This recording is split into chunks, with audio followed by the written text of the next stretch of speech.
السلام علیکم جی۔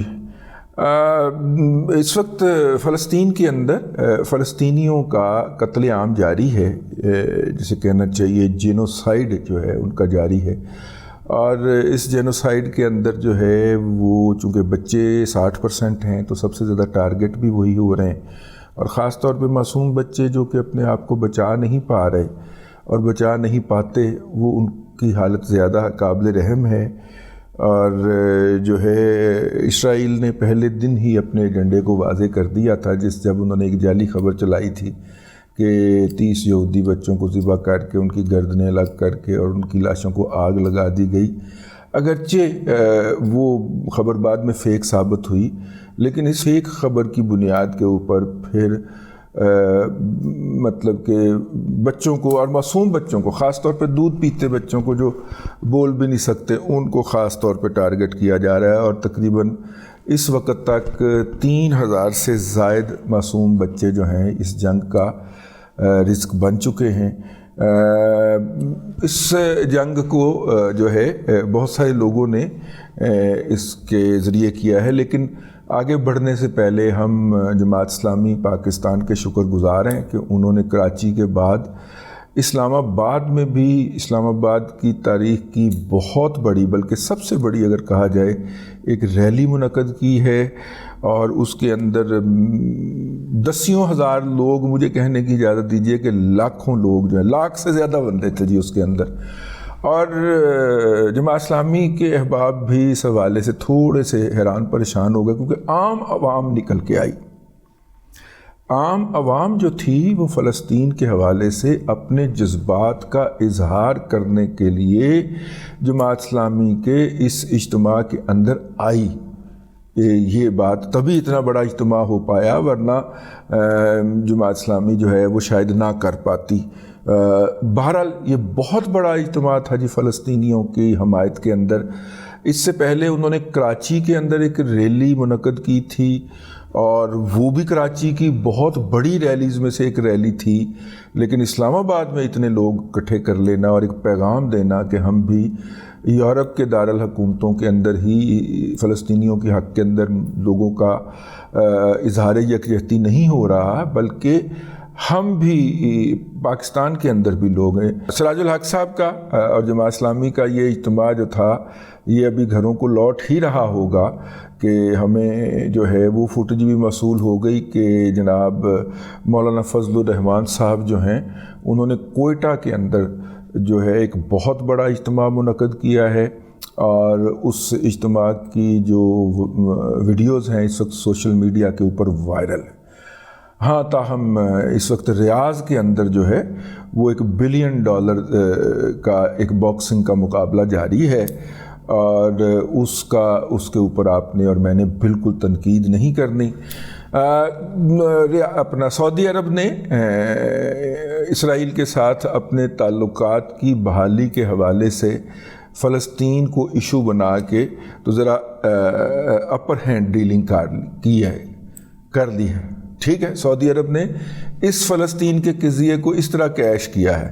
ہو سکتا ہے پہلے جو ان کے ساتھ کوئی ڈیلنگ ہو رہی ہو وہ ذرا لوور ہینڈ پہ ہو رہی ہو، اب فلسطین کا ایشو سامنے رکھ کے تو انہوں نے کہ ہم اس پہ نہیں بولیں گے تو اس کے اگینسٹ آپ ہمیں کیا رائے دیتے ہیں، اس طرح کی سودے بازی ہو گئی ہے۔ ایران نے بھی پیسے پکڑ لیے ہیں جی، اور میں آپ کو منافقتوں کا ذرا لیول بتانا چاہ رہا ہوں۔ ایران نے بھی پیسے پکڑ لیے ہیں جی۔ ایران نے امریکہ سے بات چیت کر کے نا تو اپنے سے معاشی پابندیاں کافی حد تک ہٹوا لی ہیں۔ اگرچہ ایران اور امریکہ کے تعلقات جو ہیں وہ بحال ہونے میں بس ہلکی سی کسر ہی رہ گئی ہے، آنچ رہ گئی ہے، لیکن ایران نے یہ موقع جانا کہ وہ جو ہیں انہوں نے حزب اللہ کو لگام پٹا ڈالے رکھا ہے۔ حزب اللہ نے کوئی ایسی ویسی حرکت نہیں کی، ایسے تو وہ میزائل چلا کے سوشل میڈیا پہ شور مچا دیتے ہیں، کر کچھ نہیں ہے۔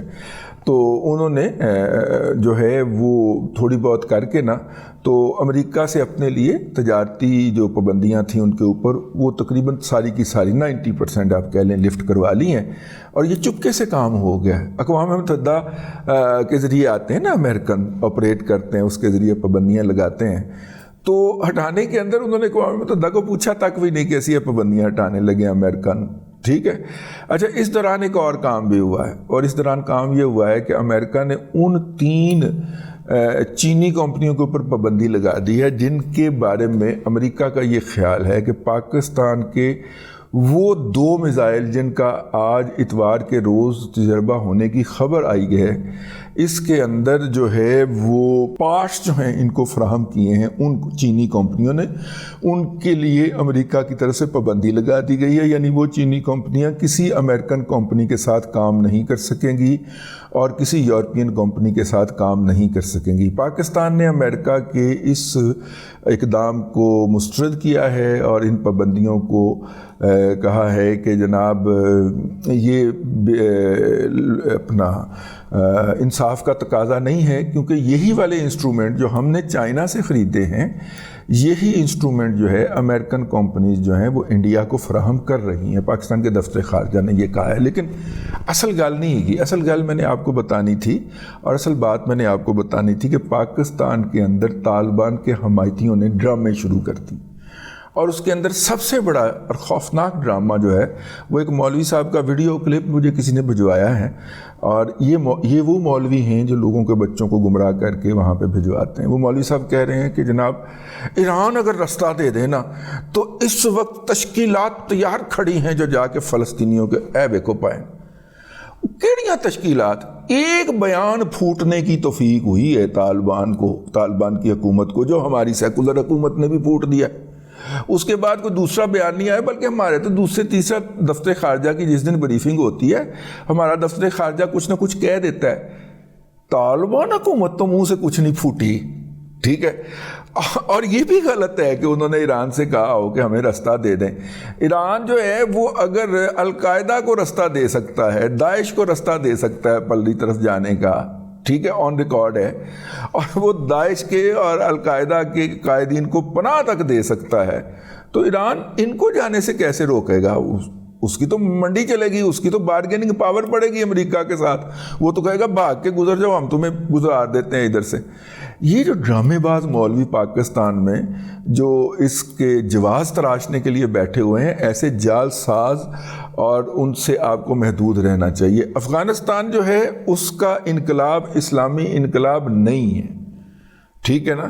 جس طرح ایران کا انقلاب ایک فرقے کا انقلاب ہے، اسی طرح ان کا انقلاب جو ہے وہ فرقے کا بھی نہیں ہے، وہ پختون نیشنلزم کا انقلاب ہے۔ پختون نیشنلسٹ جو ہیں وہ وہاں پہ پختون نیشنلزم کی لڑائی تھی، پختونوں کی لڑائی تھی کابل کے اندر ریسٹ آف دا افغانستان کے ساتھ۔ پختون وہاں پہ مائنورٹی میں ہیں۔ افغانستان میں حکومت لینے کے لیے پاکستان میں موجود پختونوں کا دکھا کے وہ بلیک میلنگ کرتے ہیں، اور پاکستان میں حکومت لینے کے لیے افغانستان کے پختون دکھا کے بلیک میلنگ کرتے ہیں۔ یہ ان کا طریقہ واردات پچھلے کئی 100 سال سے، بلکہ مجھے کہنے کی اجازت دیجیے 1000 سال سے زائد سے ان کا یہ طریقہ واردات آ رہا ہے۔ یہ جو مائنورٹی ہے افغانستان کے اندر بھی اور یہاں پہ بھی، یہ وہاں کی حکومت میں حصہ لینے کے لیے اور میجر لائن شیئر لینے کے لیے۔ اب دیکھیں نا، پورے افغانستان کے اندر ان کی آبادی جو ہے، کچھ لوگ کہتے ہیں کہ 46% ہے، جو کہ بڑھا کے دکھائی گئی ہے، ادروائز 42% ہے، اور یہ باقی کا جو 58% ہیں ان کے حصے کے اوپر قبضہ مار جاتے ہیں۔ اچھا، وہ 58% میں بھی کوئی ایک کمیونٹی نہیں ہے، وہ مختلف ہیں، اور ارد گرد کے جتنے ممالک ہیں نا، وہاں سے آ کے وہاں پہ افغانستان میں وہ آباد ہوئے ہیں۔ مثلا تاجکستان سے ملک کا جو بارڈر ہے، یہ پنجشیر اینڈ یہ مزار شریف وغیرہ کے، یہاں پہ تاجک کن نسل آپ کو زیادہ ملیں گے، پھر اس کے ساتھ جناب ازبک نسل بھی آپ کو ملیں گے، کرغز بھی ملیں گے آپ کو وہاں پہ۔ ہرات کے اندر جائیں گے تو ایرانین نسل کے جو اس سائڈ کے لوگ ہیں، آذربائیجان کے لوگوں کی طرح کی شکلیں ہیں ان کی، وہ آپ کو ملیں گے۔ ترکمانستانی بھی ملیں گے۔ مجھے ایک دفعہ یاد ہے 81 کی بات ہے یا 80 کی بات ہے، نیا افغان جہاد شروع ہوا تھا، تو ہم ٹرین میں ٹریول کر رہے تھے، تو ہمارے ساتھ ایک صاحب جو تھے وہ ہرات سے، وہ افغان تھے تو وہ ٹریول کر رہے تھے، ہرات سے ٹریول کر رہے تھے، تو ہم نے تھوڑی بہت فارسی جو اس وقت ہم نے 6 سے لے کے 8ویں تک پڑھی ہوئی تھی، وہ فارسی ہم نے کام میں لاتی ان سے کمیونیکیشن کی۔ بہت خوش ہوئے. ان کے پاس بہت ساری ٹوپیاں تھیں, وہ جو کراکلی ٹوپیاں نہیں ہوتی, انہوں نے ہمیں ایک ٹوپی مفت میں پہنانے کی کوشش کی. ہم نے کہا نہیں, آپ کی بڑی مہربانی, آپ وطن سے بے وطن ہوئے ہو تو آپ کو ہم سے زیادہ اس کی ضرورت ہے, آپ اس کو قیمتاً ہمیں دے دیں. تو اس نے کہا نہیں, یہ بخشش. میں نے کہا نہیں, بخشش نہیں لینی. میں نے بڑی محبت کے ساتھ ان کو انکار کر دیا, مجھے وہ یاد آ گئے. تو یہ بھائی جان جو ہیں, یہ خام خواہ اس وقت مختلف پارٹیاں جو ہیں وہ فلسطینیوں کا خون بیچنے کی کوشش کر رہی ہیں اس وقت مسلم امہ کے اندر. تو کس نے کیا واردات ڈالی ہے وہ میں نے آپ کو بتا دی. دیکھیے, اس وقت بہت سارے لوگ جو ہیں, اور خاص طور پہ جن کے امریکنز کے ساتھ جب کوئی نہ کوئی منسلک ہیں یا ان سے منسلک لوگوں سے متاثر ہیں, خاص طور پہ محیط پیرزادہ اینڈ کمپنی, امریکہ کی گود میں بیٹھے ہوئے ہیں, اس کے ٹکڑوں پہ پلنے والے شہباز گل وغیرہ, یہ جو سارے لوگ ہیں نا, یہ آرگومنٹ کر رہے ہیں کہ جناب یہ جو القسام بریگیڈ ہے یا حماس جو ہے, یہ جو ہے, یہ ان لوگوں نے جناب, ان کو کیا ضرورت تھی اسرائیل سے پنگا لینے کی, اور یہ جنگ کے اندر انہوں نے دیکھا نہیں تھا کہ نقصان کیا ہوگا. وہ عقل کے اندھو, وہ احمقو, وہ بیوقوفو, جنگ کے اندر کیا سویلین آبادی کو ہٹ کرنا جو ہوتا ہے وہ اس کی اجازت ہے؟ یعنی اسرائیل ہاسپٹلز کو کر رہا ہے. اب میں جب یہ ولاگ کر رہا ہوں تو اسرائیل نے نئی وارننگ, اقصی ہاسپٹل جو ہے, میرا خیال اقصی ہاسپٹل ہی ہے, وہ کہہ رہے ہیں وہ اس کو خالی کیا جائے اور اس کو وہ بمبارڈ کرنا چاہ رہے ہیں, اور اس میں ہزاروں لوگ اس وقت پناہ لیے ہوئے ہیں. وہ ہزاروں لوگ جو ہیں اتنے کم شارٹ نوٹس پہ کہاں جا سکتے ہیں؟ ٹھیک ہے, اور وہاں پہ ان کا علاج بھی ہو رہا ہے بیچاروں کا. ان میں سے کوئی زخمی ہے, کسی کی ٹانگ کٹ گئی ہے, کسی کا بازو کٹ گیا ہے, اپنا اللہ آپ کا بھلا کرے, کسی کے سر میں سے بھیجا اٹھ کے باہر جا پڑا ہے. بہت ہی خوفناک مناظر ہیں.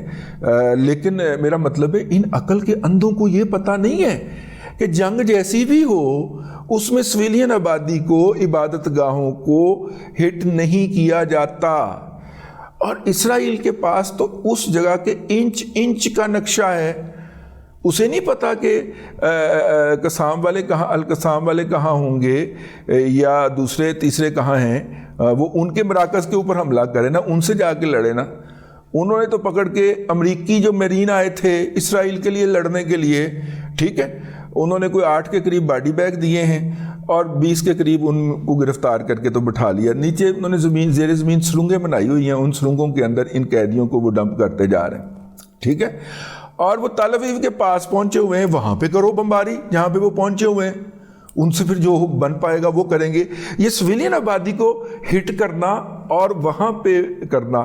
بہرحال جاتے جاتے میں ایلن مسک صاحب کو سلام کرنا چاہ رہا ہوں. اس نے اپنے کاروباری مفادات کو مشکل میں ڈال کے یہ فیصلہ کیا ہے کہ چونکہ انٹرنیٹ کی کنیکٹیوٹی اسرائیل نے ختم کر دی ہے, تو انہوں نے کہا ہے کہ ہم سیٹلائٹ کی کنیکٹیوٹی وہاں پہ فراہم کریں گے ان آرگنائزیشنز کو, ان ہاسپٹلز کو جو کہ وہاں پہ بحالی کا کام کر رہی ہیں اور لوگوں کی مدد کر رہی ہیں. اس کے اوپر اسرائیل اور اس کا سرپرست امریکہ جو ہے وہ دم کے اوپر کھڑے ہو گئے ہیں, اور پاکستان میں جو ان کے ایجنٹ جو ہیں وہ بھی دم کے اوپر کھڑے ہو گئے ہیں.